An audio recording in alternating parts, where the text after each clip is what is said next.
Bonjour et bienvenue sur Il était une fois podcast. On poursuit la lecture du chapitre 8 de l'évangile de Matthieu à partir du verset 23 jusqu'au verset 27.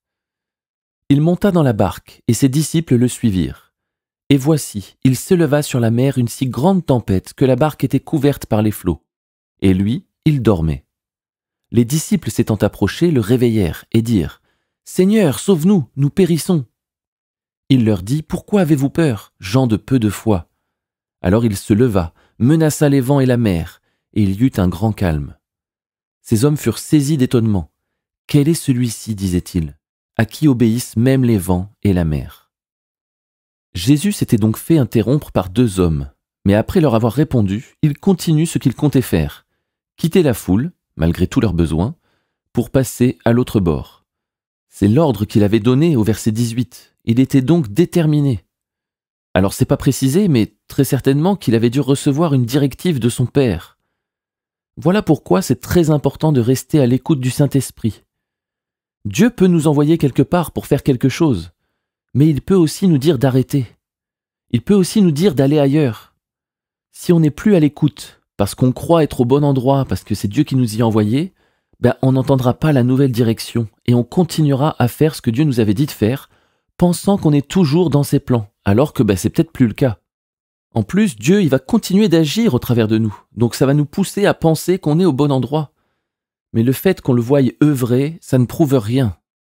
En tout cas, Jésus, lui, il savait ce qu'il avait à faire. Alors il monte dans la barque et il se dirige vers l'autre bord avec ses disciples.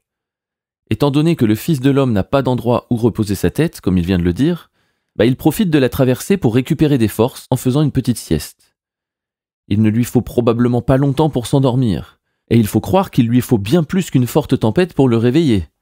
Alors soit il est vraiment exténué et il dort extrêmement profondément, soit il est tellement en paix que rien d'extérieur ne peut venir perturber son sommeil. C'est probablement un peu les deux. En tout cas, face à la tempête, il ne réagit pas du tout comme ses disciples. Pourquoi ? Parce qu'il est le Fils de Dieu et que les éléments naturels lui sont soumis ? Non, je pense pas. Les éléments naturels ne lui sont pas soumis. Ils sont soumis à Dieu qui est en lui et au nom de qui il agit. Par contre, Jésus était intentionnel dans son déplacement. Il se savait envoyé par son Père, donc il était certain d'arriver à bon port. Sachant cela, il sait qu'il peut prendre autorité sur tout ce qui voudrait se dresser en travers de son chemin. Les disciples n'ont pas cette conviction. Face au danger, ils ont donc peur pour leur vie. Ils croient réellement que mourir est possible dans ces circonstances. Jésus sait que ce n'est pas possible.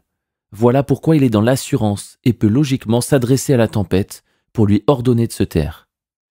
Jésus reproche même à ses disciples leur manque de foi. Ils se seraient attendus à autre chose de leur part.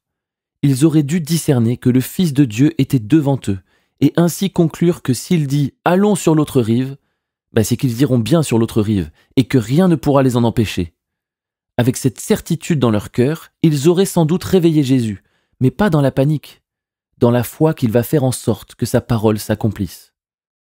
Maintenant que l'Esprit de Dieu habite en nous, nous devons marcher par l'Esprit. Nous devons constamment être conduits par l'Esprit et être tout le temps là où Dieu nous dit d'être. Et si l'adversité se lève contre nous, nous saurons que ce ne sera que temporaire et que nous aurons la victoire. Car si Dieu nous envoie, si Dieu est avec nous, qui pourra se lever et tenir contre nous ? À bientôt sur Il était une fois podcast.